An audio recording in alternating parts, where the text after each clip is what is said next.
अस्सलाम वालेकुम स्टूडेंट्स, आज हम सॉल्व करेंगे बॉटनी फर्स्ट ईयर के short questions of DJ college. First year botany कर रहे हैं।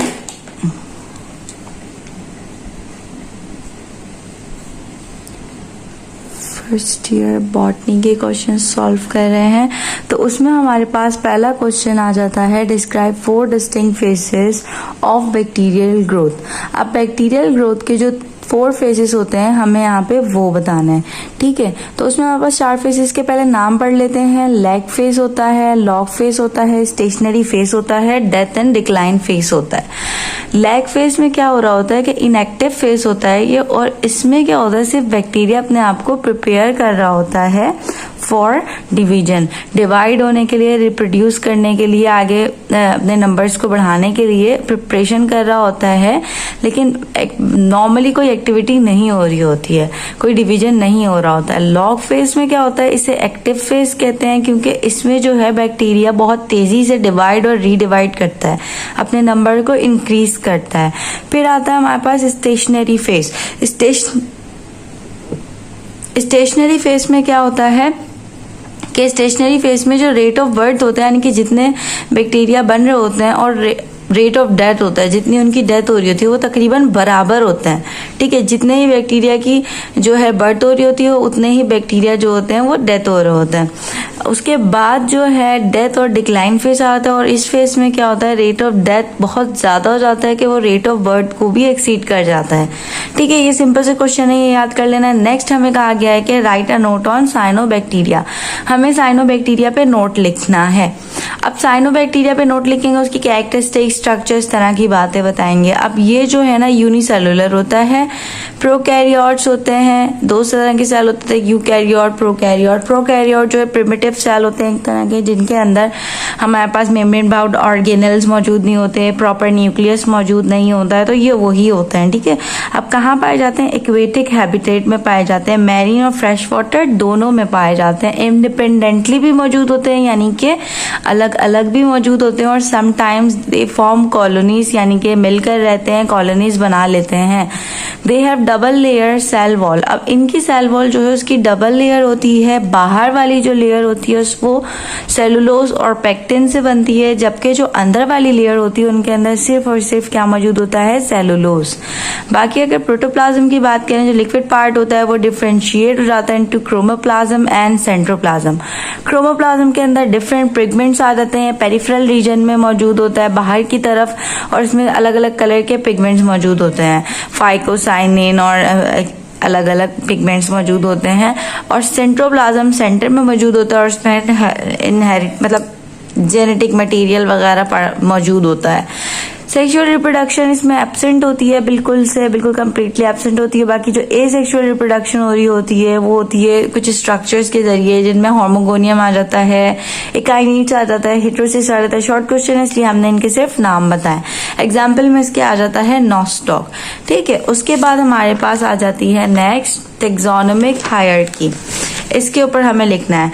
अब हमें इसके बारे में हम क्या लिखेंगे यहाँ पे कि जो क्लोजली रिलेटेड होते हैं ना स्पीशीज, यानी जो species basic unit of classification है, सबसे छोटा यूनिट ऑफ क्लासिफिकेशन है, वो जब उनको आपस में ग्रुप किया जाता है तो वो ग्रुप करके क्या बनाते हैं, जेनरा। और जब जेनरा को आपस में ग्रुप किया जाता है तो वो क्या बनाते हैं, फैमिलीज। और जब फैमिलीज को आपस में ग्रुप किया जाता है तो वो बनाते हैं ऑर्डर, और ऑर्डर को आपस में किया जाता है तो क्लासेस बनाती हैं फाइला, और फाइला बनाते हैं किंगडम। इनको हम अगर बिल्कुल भी, अगर आपके पास टाइम नहीं है, वैसे इतना कोई बड़ा क्वेश्चन है नहीं, लेकिन फिर भी अगर आपके पास टाइम नहीं है तो आप जस्ट नीचे इस तरह स्पीशीज के ऊपर जेनरा, फैमिली, ऊपर क्लास, एरो दे के लिख सकते हैं। पूरी डिस्क्रिप्शन लिखने की भी जरूरत नहीं है, वैसे इतना बड़ा है नहीं, दोबारा कह रही हूँ। बाकी ये जो सेंडिंग सीरीज होती है ना, सक्सेसिवली लार्जर ग्रुप बनाते जाते हैं, छोटे ग्रुप मिलके लार्जर ग्रुप बनाते जाते हैं, तो इनको कहते हैं, ये जो बनाते हैं टैक्सोनॉमिक हायरार्की बनाते हैं। अब इसमें क्या होता है, हर ग्रुपिंग ऑर्गेनिज्म जो होता है वो कहलाता है टैक्सॉन, और टैक्सॉन के पास एक रैंक और एक नेम मौजूद होता है। फॉर एग्जाम्पल एक ऑर्गेनिज्म है, उसकी क्लास होगी, उसकी कोई जीनस होगी, कोई फैमिली होगी। तो अगर हम बात करें मेमल्स की, तो उनकी क्लास मेमल्स और जीनस जो है वो होमो है। अब फॉर एग्जांपल होमो सैपियंस हो गए तो एक जीनस हो गई और एक स्पीशीज हो गई, ठीक है। उसके बाद हमारे पास आ जाता है right a structure and functions of the following. हमें किसी एक के लिखने हैं स्ट्रक्चर एंड फंक्शंस, तो हम जो है बाकी सबको ही डिफाइन कर देते हैं। तो माइटोकॉन्ड्रिया हमारे पास पहला आ जाता है। माइटोकॉन्ड्रिया जो है फिलामेंटस स्ट्रक्चर होता है, राउंडेड या रॉड लाइक स्ट्रक्चर होता है और बाउंड हुआ होता है bye double membrane. For example इस तरह से बना हुआ होता है ये, कि पेंसिल से बनाती हूँ, इस तरह से बना हुआ होता है कि ये डबल मेम्ब्रेन होती है। इसकी जो आउटर मेम्ब्रेन होती है ना, वो डबल हो गया, इसकी जो आउटर मेम्ब्रेन होती है वो स्मूथ होती है, ठीक है। तो लिखा हुआ है outer is smooth while inner membrane is folded, और इनर मेम्ब्रेन जो होती है इसकी वो होती है फोल्डेड।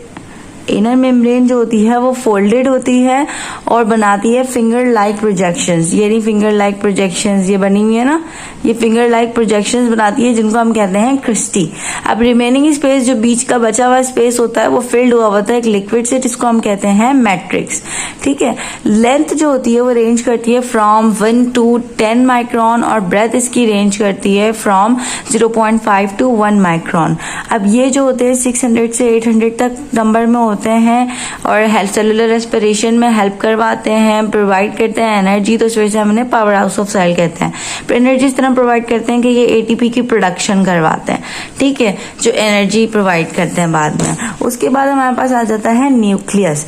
न्यूक्लियस आपको पता है कि स्फेरिकल होता है या फिर ओवल होता है शेप में, और ये जो है मेम्ब्रेन से सराउंड हुआ होता है और वो मेम्ब्रेन कहलाती है न्यूक्लियर मेम्ब्रेन, ठीक है। वो मेम्ब्रेन कहलाती है न्यूक्लियर मेम्ब्रेन और इसमें जगह जगह पे पोर्स मौजूद होते हैं जिन्हें हम, क्योंकि कंटिन्यूस मेम्ब्रेन नहीं होती है और उसको हम कहते हैं न्यूक्लियोपोर्स, ठीक है। उसके बाद ये वाली बात हमने बता दी। उसके बाद ये भी बताएंगे कि इसके अंदर जो है एक फ्लूइड फिल्ड हुआ होता है जो कि प्रोटीन बहुत ज्यादा रखता है अपने अंदर, उसको हम कहते हैं न्यूक्लियोप्लाज्म या फिर उसको हम कैरियोलिम्फ भी कहते हैं।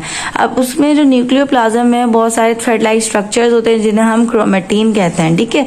क्रोमेटिन नेटवर्क कहते हैं। 1 और मोर राउंडेड बॉडीज भी मौजूद होती हैं जिनको हम कहते हैं न्यूक्लियोलस।